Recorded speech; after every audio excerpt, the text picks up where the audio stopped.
Hello दोस्तों।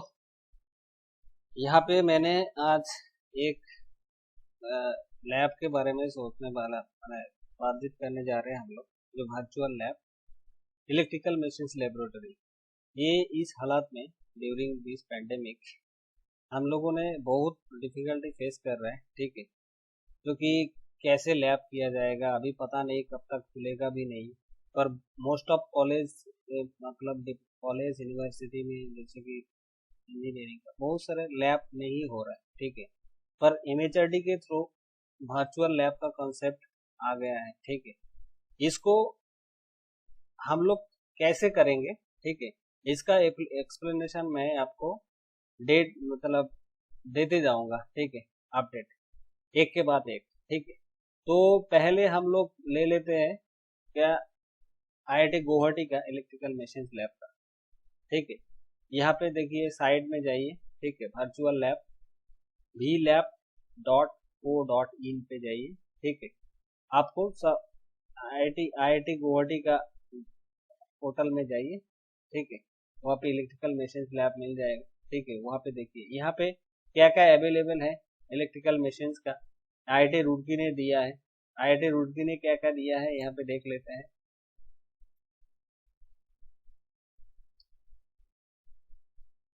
मेरे यहाँ पे थोड़ा नेट स्लो चल रहा है। ठीक है, कोई नहीं, देखते हैं थोड़ा।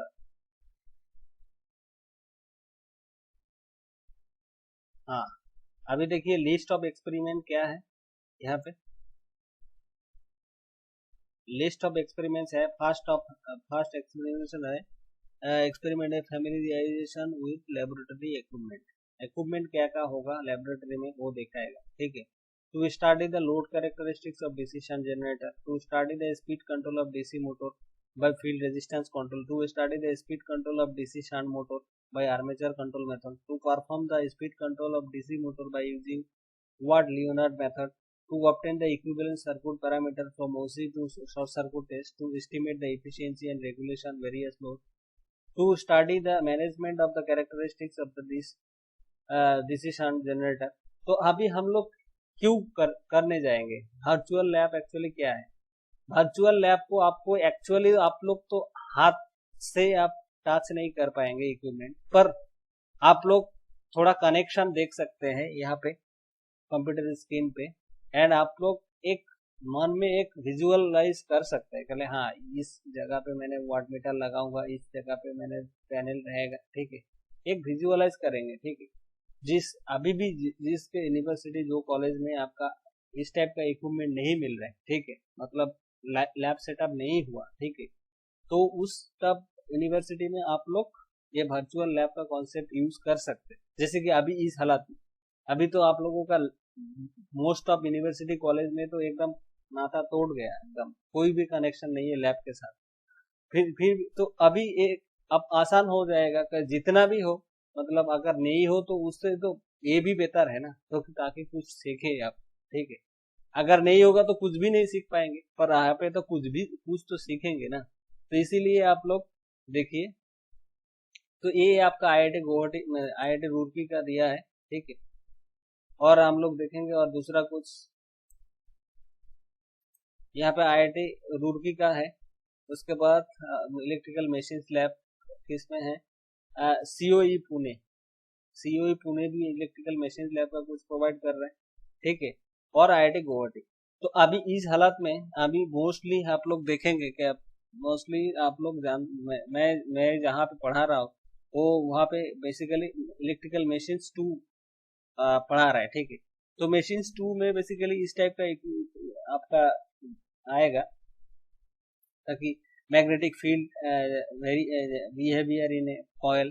ठीक है, रोटेटिंग मैग्नेटिक फील्ड इन 2 कॉइल्स, रोटेटिंग मैग्नेटिक फील्ड इन 3 कॉइल्स। ये बेसिकली ये वाला जो कॉन्सेप्ट है, ये वाला कॉन्सेप्ट कहाँ पे आएगा, 3 फेज इंडक्शन मशीन में। ठीक है, and the DC test for stator resistance, no load test, block rotor test, stator resistance starter, auto transformer starter, star delta starter. ठीक है, तो इस टाइप का कॉन्सेप्ट आपको आएगा। ठीक है, तो अभी यहाँ पे क्या करते हैं हम लोग, पहला वाला जो मैटर है, तो पहला वाला हम लोग देख लेते हैं क्या, जो कि आप स्टेटर रेजिस्टेंस मतलब क्या है, DC test for stator resistance. DC test मतलब यहाँ पे क्या बोलना चाह रहा है कि आपको जो परफॉर्मेंस मतलब इंडक्शन मशीन का आपको क्या करना पड़ेगा, वाइंडिंग जो है उसका तो रेजिस्टेंस निकालना पड़ेगा ना, उसके लिए टेस्ट है।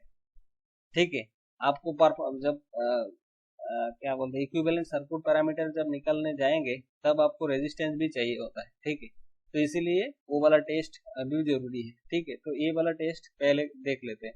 तो आज मैं आपको एक एक एक के बाद एक आपको जो सुइटेबल लगेगा मैं एक सीक्वेंस हिसाब से आपको बता के जाऊंगा। ठीक है, तो पहले हम लोग देख लेते हैं जो डीसी रेजिस्टेंस टेस्ट जो होगा मतलब स्टेटर रेजिस्टेंस तो कैसे होगा।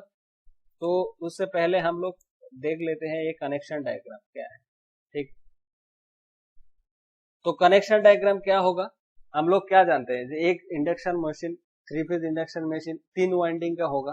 तीन वाइंडिंग कैसे तीन वाइंडिंग होगा, सपोज यहाँ पे वाइंडिंग है, एक वाइंडिंग है, यहाँ पे एक वाइंडिंग है, एक वाइंडिंग है। ठीक है, ये आर है, वाई है, पी। ये तीन वाइंडिंग जो है इसका वाइंडिंग का क्या है, ये एक्चुअल तो आइडियली तो ये रेजिस्टेंस 0 होना चाहिए कॉइल का, ये तो कॉइल ही है। ठीक है, ये तो कॉइल ही है, एक कॉइल ही है पर इंडक्टर।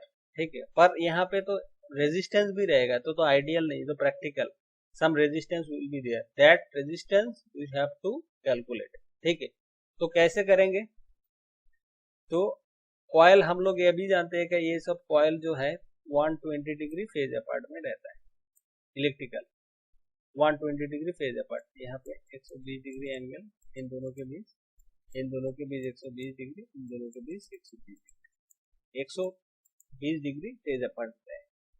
तो डीसी रेजिस्टेंस टेस्ट हम लोग सिंपली क्या करते हैं, रेजिस्टेंस टेस्ट मतलब क्या, एक वोल्ट मीटर अगर देंगे, वोल्टेज रेजिस्टेंस अगर लगा देंगे, एक यहाँ पे एमीटर लगा दिया।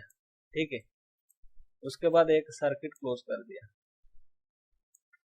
तो अभी जो करंट फ्लो होगा आई, तो हम लोग जानते हैं क्या, आई वोल्टेज जो है अगर आइडियल वोल्टेज मान रहे करंट एमीटर को, अगर वोल्टेज जो सोर्स होगा ये सपोज आइडियल वोल्टेज हो जाते, इसमें कुछ लॉस नहीं है। यहाँ पे अगर एमीटर है इसमें लॉस बहुत ही कम है। ठीक है, तो अभी क्या होगा, ये रेजिस्टेंस के ड्रॉप जो होगा ये इसके बराबर होगा वोल्टेज के, तो अभी रेजिस्टेंस जो होगा क्या होगा, V बाई आई। ठीक है, पर हम लोगों ने टाइटल क्या देखा है, टाइटल में क्या है, यहाँ पे इसको काट देते हैं, यहाँ पे क्या होगा टाइटल, ये DC test for resistance. DC test मतलब आपको सप्लाई जो दे रहे हैं हम लोग, ये डीसी दे रहे हैं। ठीक है, यानी कि जो हम लोग ये कॉइल का रेजिस्टेंस निकाल रहे हैं, ठीक है, तो ये डीसी रेजिस्टेंस निकाल रहे हैं। पर जब मशीन वर्किंग कंडीशन पे होगा तब आप लोगों को एसी रेजिस्टेंस निकालना पड़ेगा। ठीक है, पर वो एसी रेजिस्टेंस क्या होगा, हम लोग क्या जानते हैं, मतलब स्किन इफेक्ट के बारे में तो पता होगा आप लोगों को, अगर नहीं पता होगा तो देख लीजिएगा, एक कॉन्सेप्ट है स्किन इफेक्ट।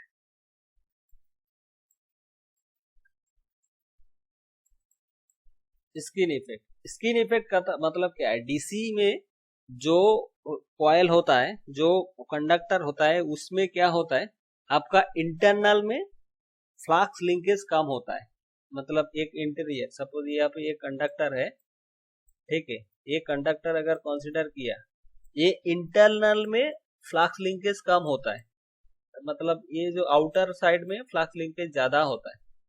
ठीक है, फ्लक्स लिंकेज कम होता है, फ्लक्स लिंकेज इसमें कम होता है, इसमें ज्यादा होता है। ठीक है, इसीलिए ये यूनिफॉर्मली डिस्ट्रीब्यूटेड नहीं है। ठीक है, इसीलिए in case of AC, but in case of DC ये यूनिफॉर्मली डिस्ट्रीब्यूटेड होता है। ठीक है, तो यहाँ in case of DC resistance थोड़ा कम होता है, डीसी रेजिस्टेंस कम होता है देन एसी।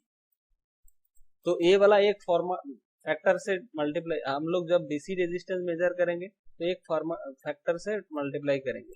ठीक है, सपोज 2 से 1.5 के बीच एक फैक्टर से मल्टीप्लाई करते DC। तो हम लोगों को क्या मिलेगा, अभी कैसे टेस्ट करेंगे? आप लोगों को अगर स्टार कनेक्टेड कॉइल है, ठीक है, स्टार कनेक्टेड कॉइल है तो क्या करेंगे? स्टार कनेक्टेड कॉइल है तो हम लोग क्या करेंगे, अभी ऐसे करके एक फेस का कॉइल निकाल सकते हैं। यहाँ पे एक एमीटर डाल दीजिए, ये वाला रेजिस्टर, एक कॉइल जो है, एक क्या कॉइल अगर आपको इंडक्टेंस है तो उसमें खूब कम सिर्फ रेजिस्टेंस पार्ट आएगा, ठीक है। हम लोग क्या जानते हैं, रेजिस्टेंस एल मतलब क्या, 2 पाई एफ एक्स, सॉरी एक्सएल मतलब 2 पाई एफ एल। तो जब डीसी अप्लाई कर रहे हैं तो ए क्या 0 है, तो XL equal to 0। X L मतलब क्या, ए लीकेज रिएक्टेंस, तो लीकेज रिएक्टेंस अगर 0 है तो हम लोगों को क्या सिर्फ रेजिस्टेंस पार्ट मिलेगा, तो कि अबर डीसी। तो यहाँ पे आपको पार फेस मिल जाएगा, ठीक है, पार फेस मिल रहा है।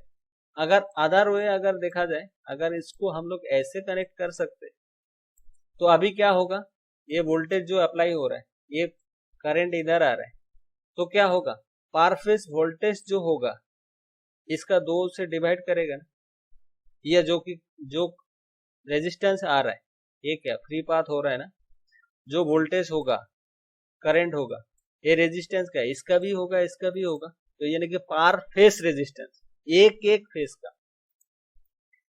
अभी हम लोग ये भी जानते हैं कि इक्विवेलेंट सर्किट जब डिस्कस करेंगे, ठीक है, कोई 3 फेज मशीन का, तो वहां पे सिर्फ only and only per phase discussion होता है, ठीक है, पार फेस, आपको पार फेस डिस्कशन करना पड़ेगा, ठीक है, पार फेस। तो यहाँ पे हम लोग पार फेस डिस्कशन करेंगे, तो यहाँ पे पार फेस रेजिस्टेंस क्या होगा, पार फेस रेजिस्टेंस अगर इस कॉन्फ़िगरेशन में आप लोग कनेक्ट करेंगे तो पार फेस रेजिस्टेंस जो रेजिस्टेंस V/I से आएगा उससे 2 से डिवाइड होगा, वो होगा। पर अगला वाला जो न्यूट्रल के साथ अगर होता तो वो सिर्फ सिंपली V/I से ही हो जाता, ठीक है। पर अभी देखते हैं हम लोग यहाँ पे क्या किया है इन लोगों ने, ठीक है, देखते हैं, पहले जाते हैं यहाँ पे। हाँ, अभी देखिए यहाँ पे ओवरव्यू दिया हुआ है, ठीक है। पहले इन लोगों ने 3 पार्ट दिया है, एक ये तो एक इसके लिए मैं एक शुक्रगुजार रहूंगा जो कि IIT गुवाहाटी का, IIT गुवाहाटी ने इस प्लेटफॉर्म को बना दिया, ठीक है। पर दिया मैंने यहाँ पे आपका एक्सप्लेनेशन ज्यादा नहीं है, बट मैं यहाँ पे आपको डिलीवर कर रहा हूँ थोड़ा एलाबोरेटली, और सम अगर प्रॉब्लम आप अगर फेस कर रहे हो तो ये प्रॉब्लम आपको सॉल्व हो जाएगा, ठीक है। तो अभी देखो यहाँ के to measure the DC resistance of the stator of the induction motor, तो यहाँ पे मैंने क्या बोला कि ये 3 कॉइल है, एक स्टेटर साइड, ये स्टेटर साइड, और रोटर साइड तो वो रोटेटिंग पार्ट है, रोटर जो कि रोटेटिंग साइड है, रोटर। तो 3 फेज इंडक्शन मशीन में आपको मोस्टली क्या 2 टाइप ऑफ रोटर मिलता है, एक स्लिप रिंग रोटर और एक स्क्विरल केस रोटर, ठीक है। तो मैं अभी ये तो लैब के बारे में बता के जा रहा हूं, पर मैं मशीन का जितना है मैं एकदम पूरा थ्योरी सारे मैं एकदम एलाबोरेटली बता दूंगा, ठीक है। तो अभी मैं बेसिकली लैब के बारे में बता रहा हूँ, ठीक है। तो अभी देखिए ओवरव्यू कह रहे हैं, the DC resistance test is perform to measure the resistance of the starter by calculating a suitable direct current, मैं तो बोल दिया पहले, then the measuring voltage drop between terminals, ये तो बोला मैं। The test if it taken with motor cold at the room temperature provides a check for the calculated values or the basis for the estimation of efficiency। तो अभी ये इसका theory देखो, theory में क्या है, थ्योरी में वही वाला कॉन्सेप्ट मैंने जो बताया। अभी इसका जो करंट होगा, ठीक है, करंट होगा वो क्या होगा, डिवाइड कर देगा, 2 से डिवाइड कर दिया, मैं जो बोला अभी जो थ्योरी में बोला वही वाला। पर प्रोसीजर यहाँ पे देखना पड़ेगा, तो प्रोसीजर में क्या है देखो, इन लोगों के red colour cable button, red colour cable button मतलब यहाँ पे ROIB रेड कलर केबल आपको मिलेगा, केबल ऐसे मिलेगा, एक R एक Y वाई तो है यहाँ पे नहीं है, आर वाई डी, ये 3 कलर केबल है, ठीक है। और एक न्यूट्रल भी अवेलेबल होता है, ठीक है। पर अभी इससे पहले आप लोगों को एक वाइटल काम जो करना पड़ेगा वो कि आपको यहाँ पे देखिए, जब एक्सपेरिमेंट में आएंगे, ठीक है, यहाँ पे एक चीज पे आप प्रॉब्लम फेस करेंगे किसी किसी कंप्यूटर में या किसी किसी मोबाइल पे, ठीक है। यहाँ पे एडोब फ्लैश प्लेयर देख रहे हैं ना, तो ये फ्लैश प्लेयर हर एक में अनेबल नहीं रहता है, ठीक है। तो अगर आपको अनेबल नहीं है तो इसको पहले अनेबल करो। कैसे भी, पहले आपको एडोब फ्लैश प्लेयर को इंस्टॉल करो, ठीक है। अगर तभी भी दिक्कत हो रहा है तो आपको क्लियर ब्राउजर में जाइए, ऑप्शन यहाँ पे है, ये सेटिंग्स में है, सेटिंग्स में जाके आपको मिलेगा ये क्लियर ब्राउजर डेटा, यहाँ पे जाके आप हिस्ट्री पूरा क्लियर कर दीजिए, उसके बाद आपको हो जाएगा, ठीक है। ये है आपका। और अगर किसी के पास मोबाइल है तो मोबाइल से भी कर सकते हैं, ठीक है। एक वेब ब्राउजर है, अगर आप गूगल क्रोम यूज कर रहे हैं, अगर उसी ब्राउजर यूज कर रहे हैं, ठीक है, तो एक वेब ब्राउजर है जो कि पाफिन वेब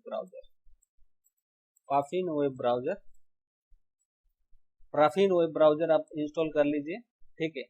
मैंने डाउनलोड कर लीजिए ऐप, उसको रन कराइए, ये वाला लिंक डाल दीजिए, जो लिंक है वहां पे डाल दीजिए, डाल के आप लोग कर लीजिए। अगर फिर भी आप लोगों को प्रॉब्लम हो रहा है तो अभी यहाँ पे जब मोबाइल की बात कर रहा हूँ, मोबाइल पे यहाँ पे जब इधर राइट साइड में देखिएगा एक 3 डॉट आएगा, ऐसे टाइप का, ऐसे डॉट ऐसे टाइप का आएगा, वहां पे क्लिक कीजिए, वहां पे जाके आप लोगों को मिल जाएगा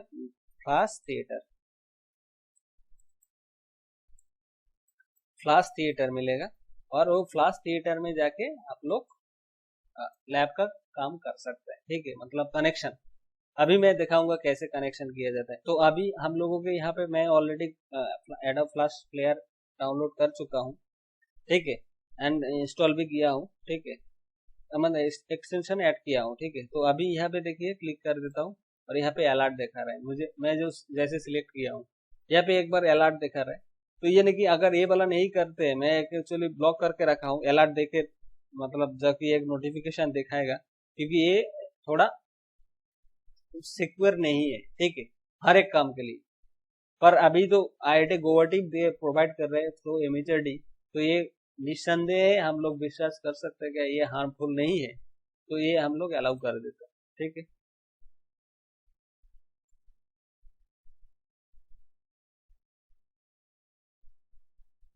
आएगा, देखिए थोड़ा नेट स्लो है, अभी आ गया, देखो यहाँ पे देखो सेटअप में क्या क्या है। यहाँ पे इमरजेंसी बटन है, एक ऑन ऑफ, ये सप्लाई, ये मेन MCB है, ये start button, push button, stop push button. अगर एक्चुअल प्रैक्टिकल में देखिएगा तो यहाँ पे पैनल में आपको मिल जाएगा, ये स्विच मिलेगा एक, उसके बाद MCB मिलेगा, उसके बाद स्टार्ट पुश बटन मिलेगा, स्टॉप बटन मिलेगा। यहाँ पे कलर, जब ये कलर सिलेक्ट करेंगे तब ये कलर आएगा, ये रेड ग्रीन ब्लू, ठीक है, रेड ग्रीन ब्लू ऐसा टाइप का, पर एक्चुअली हम लोग रेड येलो ब्लू दिखते हैं, ठीक है। और यहाँ पे आपका न्यूट्रल का पोजीशन भी है, ठीक है, न्यूट्रल का प्रोविजन भी है, ठीक है। और यहाँ पे आपको यहाँ पे DC सेक्शन है, कुछ कुछ ये वेरिएबल ऑटो ट्रांसफार्मर है, ठीक है, ऑटो ट्रांसफार्मर भी है। तो अभी आप लोगों को यहाँ पे क्या चाहिए, आप लोग DC जाएंगे तो DC में क्या होगा, ये वाला DC लेंगे, एक स्विच ऑन ऑफ, ये देखिए डायोड लगा हुआ है, मतलब ये आपका DC देगा, ठीक है। तो हम लोग DC देखते हैं और हम लोगों को टेस्ट ऐसा ही है, तो पहले क्या करते हैं, इसको कनेक्ट करते हैं, ठीक है, ये पॉजिटिव है, ठीक है, और ये वाला वेरिएशन है, ठीक है, वेरिएशन। तो हम लोग क्या करेंगे, ये वाला जो है पॉजिटिव, ये पॉजिटिव है वोल्टमीटर पॉजिटिव, क्योंकि हम लोगों को दो DC में अप्लाई कर रहे हैं, तो ये एमीटर जो होगा डीसी में, जो बेसिकली एमीटर होता है, एमीटर का टाइप क्या होता है, एमीटर का लैब में पीएमएमसी टाइप होता है। वोल्टमीटर का भी जब डीसी वैल्यू देंगे तब वोल्टमीटर का type PMMC, permanent magnet moving coil, permanent magnet moving coil, MC मतलब मूविंग कॉइल। ये एमीटर का भी है, ये वोल्टमीटर का भी है, ठीक है। और ये मोटर का कॉइल है, एक कॉइल, दो कॉइल, तीन कॉइल, ये फ्रीली है, फ्री कॉइल है। तो अभी हम लोगों को इसको स्टार कनेक्शन बनाएंगे, ठीक है। तो स्टार मतलब एक कॉइल को फ्री कर देंगे। देखिए एक ऐसे यहाँ पे लिया, ये पॉजिटिव है, ठीक है। इस पॉजिटिव को क्या करते हैं हम लोग, इस पॉजिटिव को हम लोग पॉजिटिव के साथ नेगेटिव दे देते हैं, ठीक है। सॉरी, इसको डिलीट कर देते हैं।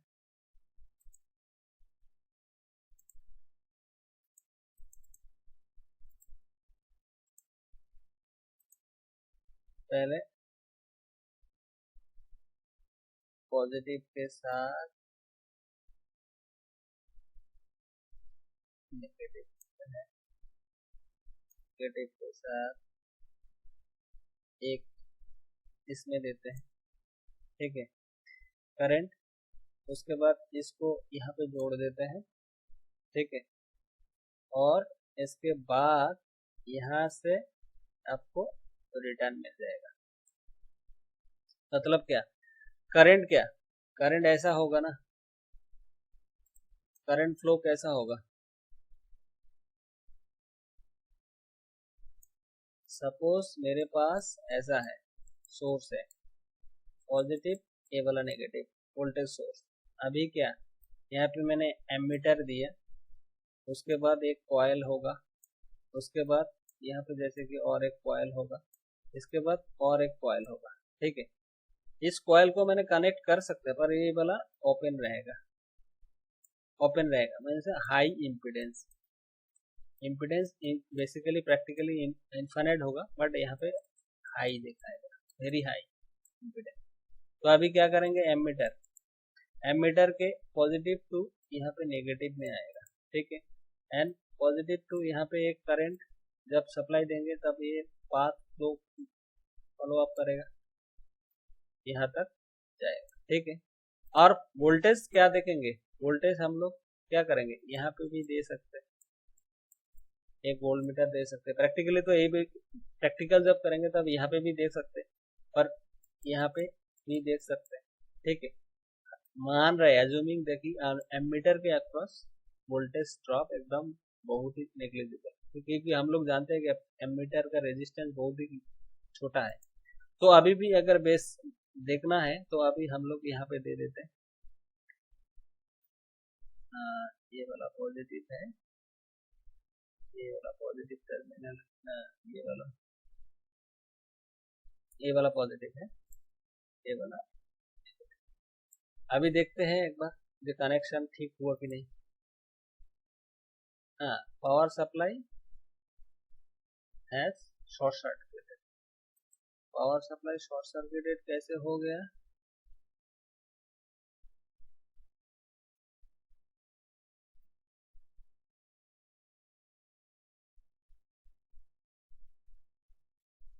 यहाँ से यहाँ पे आया, यहाँ से उसके बाद यहाँ पे आया, उसको यहाँ पे कनेक्ट कर देते हैं, ठीक है। अभी क्या देखते हैं,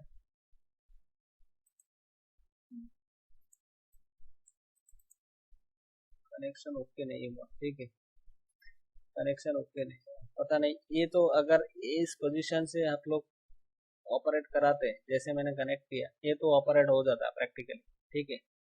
पर देखते हैं इन लोगों ने क्या दिया है, इन लोगों ने क्या दिया है,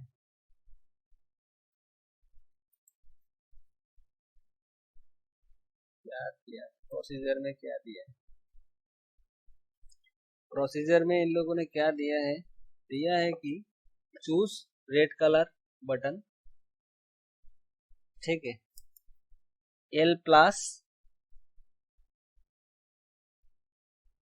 plus to positive to ammeter, positive to ammeter, L plus से लेके positive to ammeter and U1 to negative to ammeter,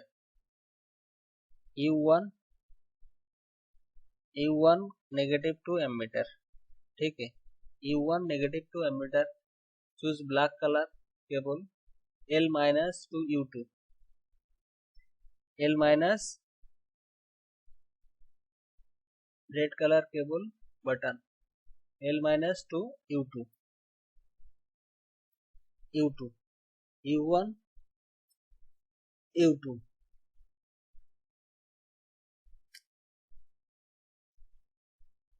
L plus positive terminal to voltmeter, choose black color cable, negative to the negative terminal of the voltmeter. Click check button if the connection is okay. If the connection is wrong, follow the error message display and current. ओ मैंने जो पहला वाला जो बोला था concept वही दिया है यहाँ पे, क्योंकि एक केबल U1 मैंने पहले क्लियर कर देता हूँ, ठीक है, ये वाला U1 एंड E2 सिर्फ ये वाला कॉइल, ठीक है, ये एक सेपरेट कॉइल है, ऐसे और अच्छे से बता देता हूँ। मैं जो पहला वाला कॉन्सेप्ट बताया वही है, दूसरा वाला कॉन्सेप्ट भी आप लैब में अगर ट्राई करेंगे तो हो जाएगा, कोई बात नहीं, ठीक है, पर यहाँ पे जो दिया है उसको करते हैं, ठीक है, ये वाला कॉइल एक, ये वाला कॉइल एक, ये वाला कॉइल एक, तो U1 क्या है, U1 U2 U1 U2 U1 U2 और क्या है W1 W2, ठीक है। अभी सिर्फ एक कॉइल का लिया है इन लोगों ने, इस कॉइल को फ्री कर दिया, ये तो फ्री है, यहाँ पे जो है फ्री है कॉइल, है ना, ओपन कॉइल। तो अभी यहाँ पे जो लिया है क्या, positive to positive ammeter, positive to positive ammeter, ammeter के पॉजिटिव, नेगेटिव से आपका U1 में गया, ठीक है, ये आपका सोर्स है, वोल्टेज सोर्स, और ये जो U2 है ये आपका V2 में आया, मतलब आपका जो करंट फ्लो जो हुआ, कनेक्शन जो नहीं टूटेगा, ये आपका ऐसे करंट। तो और जो वोल्टमीटर लगाया क्या है, वोल्टमीटर किसके साथ, वोल्टमीटर का जो प्रोसीजर क्या है, वोल्टमीटर का दिया हुआ है, देखो L plus to the positive terminal of the voltmeter and L minus is the negative terminal of the voltmeter, ठीक है। तो यहाँ पे देखो, ये देखो सिलेक्शन कैसे करते हैं केबल का, ये रेड वाला लिया, मतलब ये क्या, यहाँ से यहाँ पे आया, ठीक है, और वही रेडी है, यहाँ से यहाँ पे आया, उसके बाद यहाँ से यहाँ पे आया, ठीक है, यहाँ से यहाँ पे आया, ठीक है, ये वाला कनेक्शन, मतलब करंट यहाँ से यहाँ पे आया, एमीटर में डिस्प्ले होगा जो करंट फ्लो होगा, उसके बाद ये वाला आपका एक फेज के थ्रू यहाँ पे आपका सोर्स में रिटर्न हो जाएगा, ठीक है। अब वोल्टेज क्या लेना है, वोल्टेज ये वाला पॉजिटिव के साथ, ये वाला नेगेटिव के साथ, एक फेज, सपोज इस फेज का चेक कर दिया, ठीक है। अभी देखते हैं जो बताया गया उस हिसाब से कनेक्शन ठीक है कि नहीं। अरे फिर भी पावर सप्लाई शॉर्टेड दिखा रहे हैं, पावर सप्लाई शॉर्ट क्यों है,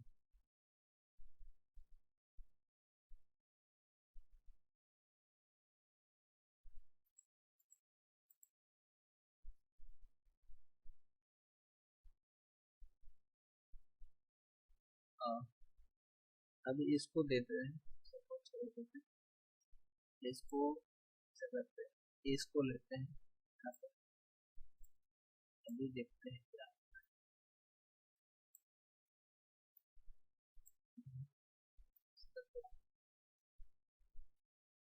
ये तो हाँ ठीक है, आप देखते हैं।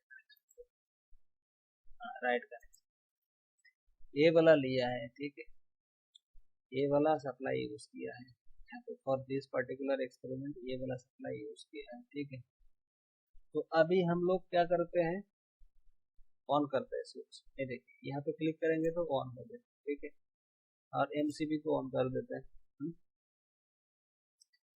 एमसीबी ऑन किया, उसके बाद क्या हुआ, अभी इसको भी ऑन कर देते हैं, अभी इसको ऑन कर दिया ठीक है। अब स्टार्ट बटन जो है, स्टार्ट बटन को दे देते,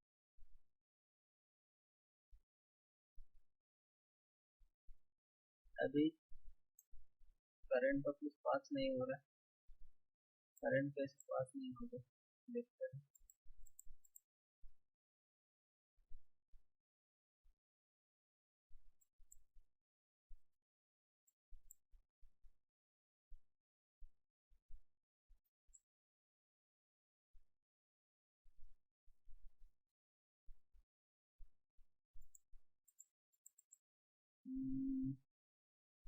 क्या हो रहा है प्रॉब्लम, ऑन तो कर दिया, देखते हैं क्या प्रोसीजर है। Select one on this switch to a switch. Click B on the three-way switch to select the variable voltage. Select the connection, follow the error message. Okay. Select one two-way switch of the left side of the panel. Two-way switch ये वाला ठीक है। उसके बाद क्या बोला है, switch on the MCB and click the start button. Switch on MCB and click the start button. Okay. Start button को प्रेस कर दिया ठीक है। और क्या है, click B on the three way switch to select the supply voltage, click B. यहाँ पे आप लोगों को, हम लोगों को इधर देखना पड़ेगा ठीक है। आप यहाँ पे जो कॉम्बिनेशन है देखो, यहाँ पे एक वेरिएबल वोल्टेज ऑटो ट्रांसफार्मर है, उसके बाद एक रेक्टिफायर है, उसके बाद आपको सप्लाई मिलना है ठीक है। तो अभी उस हिसाब से देखो क्या होता है, ये अभी आपको एमीटर में दे रहे हैं ठीक है। ये क्या 100 से डिवाइड करना, मतलब 1000 से डिवाइड, 100 से डिवाइड करना पड़ेगा, जो वैल्यू दे रहे हैं ना यहाँ पे, ये वैल्यू जो दे रहा है ये 100 से डिवाइड करना पड़ेगा। अभी देखो ये वाला, आप लोगों को अगर कॉन्सेप्ट पता नहीं होगा, ये देखो इसको मैंने एलाबोरेट कर देता हूँ, ये वाला स्विच का क्या लेना देना है। अभी और एक चीज देखते हैं, ये वाला स्विच का कोई फंक्शन है कि नहीं है, ये वाला स्विच, ये वाला स्विच का है फंक्शन ठीक है। तो अभी क्या है, ये वाला एक सप्लाई आ रहा है, 3 फेज एसी सप्लाई आ रहा है ठीक है। एक यहाँ पे ऑटो ट्रांसफार्मर है, 3 फेज ऑटो ट्रांसफार्मर है, 3 फेज ऑटो ट्रांसफार्मर है ठीक है। एक ऑटो ट्रांसफार्मर के बाद यहाँ पे क्या दिया है, ब्रिज रेक्टिफायर दिया है, 3 फेज, ये इसका सिंबल ऐसा है ब्रिज रेक्टिफायर। आप लोग जानते हैं 3 फेज ब्रिज रेक्टिफायर में अगर लोग सप्लाई देंगे एसी, यहाँ पे एसी देंगे तो आपको रेगुलेटेड डीसी मिलेगा ठीक है, ए प्लस एंड माइनस। तो यही वाला यहाँ पे जो कॉन्सेप्ट है, ये यहाँ पे जो ऑटो ट्रांसफार्मर है, ऑटो ट्रांसफार्मर में क्या है, ये रेगुलेट करेगा एसी वोल्टेज को, रेगुलेट करेगा एसी जितना होगा रेस्पेक्टिवली डीसी आएगा आपको ठीक है। तो यहाँ पे आपको वेरी मिलेगा, वेरी करते हैं। तो हम लोग लेते देखिए वेरी हो रहा है वोल्टेज, एसी वोल्टेज बढ़ा रहा है, तो आपको रिस्पेक्टिवली आपको डीसी मिल रहा है, यहाँ पे आपको डीसी वोल्ट मिल रहा है ठीक है, क्लियर। तो यू कैन नोट डाउन, यहाँ पे आपको 3-4 रीडिंग लेके आप लोग एवरेज एक वैल्यू निकाल दीजिएगा ठीक है। सपोज यहाँ पे एक लीजिए, मतलब यहाँ पे क्या 1.83 पे कितना वोल्ट है, 10 पॉइंट समथिंग। फर्स्ट रीडिंग क्या है, सपोज यहाँ पे मैंने एक ऑब्जर्वेशन टेबल बना दिया। ऑब्जर्वेशन टेबल क्या बना दिया, सपोज एक ऑब्जर्वेशन टेबल मैंने रेजिस्टेंस मेजरमेंट के लिए एक E एंड I, ठीक है, और ये कोरस्पॉन्डिंगली R, ठीक है। तो यहाँ पे मैंने क्या देखा, यहाँ पे 1.83 करंट है, एम्पियर में है ये वोल्टेज, एंड वोल्टमीटर क्या है 40.3 40.8 या 40.36 40.36, ठीक है, एक रीडिंग ऐसा हुआ। और थोड़ा वेरी करते हैं, देखिए वोल्टेज ये 59.3, यहाँ पे 2.698 और यहाँ पे 59.37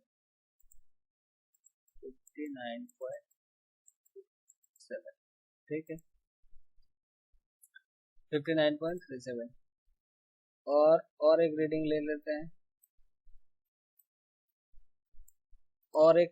लेते हैं, एक यहाँ पे और एक रीडिंग बढ़ा देता हूँ मैं, एक्चुअली वोल्टेज कम होने से ज़्यादा है, ठीक है। ये 0.078 मान लेते हैं, 0.078 मान लेते हैं, एंड वोल्टेज क्या है 17.15, ठीक है। तो फर्स्ट वाला रीडिंग का क्या हुआ, रेजिस्टेंस 40.36 डिवाइडेड बाय 1.83, मतलब क्या हुआ आपका 22 ओम, ठीक है। और सेकंड वाला 59.37 डिवाइडेड बाय 2.69, कितना है 22, और लास्ट वाला 77.15 डिवाइडेड बाय 0.078, ये भी नहीं 0.0 नहीं होगा, 0.78 होगा, तो ये 21.98, ठीक है। यानी कि आपका एवरेज रेजिस्टेंस अगर निकालेंगे तो एवरेज डीसी रेजिस्टेंस, इसको तीनों को सम करके डिवाइड करें अप्रोक्सीमेटली 22।